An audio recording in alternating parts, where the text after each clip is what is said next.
ಎಲ್ರಿಗೂ ನಮಸ್ಕಾರ. ಇವತ್ತು ಏನಪ್ಪ ಅಂತಂದರೆ, ನಾನು ಕೂಡ ವೆಲ್ನೆಸ್ ಕೋಚ್ ಸೆಂಟರಲ್ಲಿ ಅಸೋಸಿಯೇಟ್ ಆಗಿ ವರ್ಕ್ ಮಾಡ್ತಿದ್ದೀನಿ. ಖಂಡಿತವಾಗ್ಲೂ ತುಂಬ ಚೆನ್ನಾಗಿರುವಂತಹ ಮೈಂಡ್ ರಿಫ್ರೆಶ್ ಮಾಡುವಂತಹ ಅಫ್ರೆಶ್ ಯಾವುದಪ್ಪ ಅಂತ ಅಂದರೆ energy drink mix Afresh Kashmiri kahwa flavoured. Actually ಇದರಲ್ಲಿ 8 ಫ್ಲೇವರ್ಸ್ ಬರುತ್ತೆ. ನಾನು ತೊಗೊಂಡಿರೋದು ಈ ಫ್ಲೇವರನ್ನು ತೊಗೊಂಡಿದ್ದೀನಿ, ಕಾಶ್ಮೀರಿ ಕಾವಾದು. ಇದರಲ್ಲಿ ಕೇಸರಿ ಮಿಕ್ಸ್ಡ್ ಇರುತ್ತೆ, ತುಂಬ ಚೆನ್ನಾಗಿರುತ್ತೆ. ಮಾರ್ನಿಂಗ್ ಟೈಮಲ್ಲಂತೂ ಒಂಥರ ಮೈಂಡ್ ರಿಫ್ರೆಶ್ ಅನ್ನುವಂಥದ್ದಾಗಿರ್ಬೋದು. ಅದಾದ ನಂತರ ಯಾರಾದರೂ ವೆಯ್ಟ್ ಲಾಸ್ ಮಾಡ್ತಾ ಇರ್ತಾರಲ್ವ, ಅವರು ತುಂಬಾ ಯೂಸ್ ಆಗುತ್ತೆ. ಇದು ಜಸ್ಟ್ 2 ಸ್ಪೂನ್ ಚಿಕ್ಕದಾಗಿರುವಂಥ ಸ್ಪೂನ್ ಬಂದಿರುತ್ತೆ ಇದರೊಳಗಡೆ.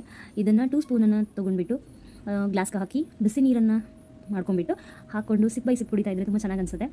ಸೊ ಯಾರೆಲ್ಲ ಈಗ ಸ್ಟೂಡೆಂಟ್ಸ್ ಇರ್ತಾರೆ, ಅವ್ರು ಕೂಡ ಸ್ಟಡೀಸ್ ಮಾಡುವಾಗ ತುಂಬಾ ಯೂಸ್ ಆಗುತ್ತೆ ಇದು. ಯಾಕಂದರೆ ನೈಟ್ ಸ್ಟಡಿ ಮಾಡ್ತಾ ಇರ್ತೀವಿ, ನಿದ್ದೆ ಬರ್ತಾ ಇರುತ್ತೆ. ಸೊ ಇನ್ನೊಂದು 2 ಅವರ್ಸ್ ಹಂಗೆ ಓದಬೇಕಂತ ಅನಿಸ್ತಿರ್ತೈತಿ, ಬಟ್ ನಿದ್ದೆ ಮಾಡಬೇಕು ಅಂತ ಅನಿಸ್ತಾ ಇರುತ್ತೆ. ಸೊ ಆವಾಗ ನಮಗೆ ಇದು ಯೂಸ್ ಆಗುತ್ತೆ.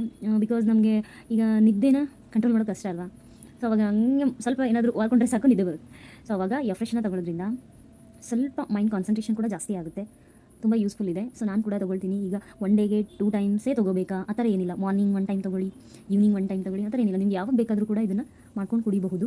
ಸೊ ಮಾರ್ನಿಂಗ್ ಟೈಮಲ್ಲಿ ಏನಪ್ಪ ಅಂತಂದರೆ, ಈಗ ಕೆಲವೊಬ್ಬರು ಟೀ ಕುಡಿಯೋರು ಇರ್ತಾರೆ, ಟೀಗೆ ಅಡಿಟ್ ಆಗಿರ್ತಾರೆ. ಸೊ ಆ ರೀತಿ ಇರೋರಿಗೆ ಇದು ಒಂಥರ ಬೆಸ್ಟ್ ಅಂತ ಹೇಳ್ಬೋದು. ಯಾಕಂದರೆ ಟೀಗಿಂತ ಇದು ತುಂಬ ಒಳ್ಳೆಯದು. ಕಾರಣ, ಈಗ ಈವ್ನಿಂಗ್ ಟೈಮಲ್ಲೂ ಕೂಡ ಟೀಯನ್ನು ತೊಗೊಳ್ಳೋರು ಇರ್ತಾರೆ. ಸೊ ಆ ಟೈಮಲ್ಲಿ ಇದನ್ನು ರಿಫ್ರೆಶ್ಗೋಸ್ಕರ ತೊಗೋಬಹುದು.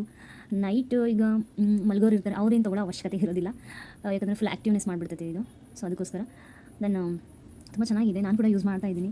ಸೊ ನೀವು ಯೂಸ್ ಮಾಡೋಕ್ಕೆ ತೊಗೊಳ್ತೀರಾ ಅನ್ನೋದಾದರೆ, ಯಾರಾದರೂ ನಿಮಗೆ ವೆಲ್ನೆಸ್ ಕೋಚ್ ಅವರು ಗೊತ್ತಿದ್ದರೆ ಅವ್ರ ಕಡೆ ಆರ್ಡರ್ ಮಾಡಿಸ್ಕೊಳ್ಳಿ. ದೆನ್ ಇಲ್ಲ ಗೊತ್ತಿಲ್ಲ ಅನ್ನೋದಾದರೆ ಸೊ ನನಗೆ ಕಮೆಂಟ್ ಮಾಡಿ, ನಾವು ನಿಮಗೆ ನೇರವಾಗಿ ನಿಮ್ಮ ಅಡ್ರೆಸ್ಸಿಗೆ ತಲುಪೋ ರೀತಿ ಮಾಡ್ತೀವಿ. ಓಕೆನಾ? ಸೊ ಯಾರೆಲ್ಲ ವಾಚ್ ಮಾಡ್ತಾ ಇದ್ದೀರಾ ಹಾಗೆಲ್ಲರಿಗೂ ಕೂಡ thank you so much. So fresh ತೊಗೊಳ್ಳಿ, ರಿಫ್ರೆಶ್ ಆಗಿ ಅಂತ ಹೇಳ್ತೀನಿ. ಬಾಯ್ ಎಲ್ರಿಗೂ.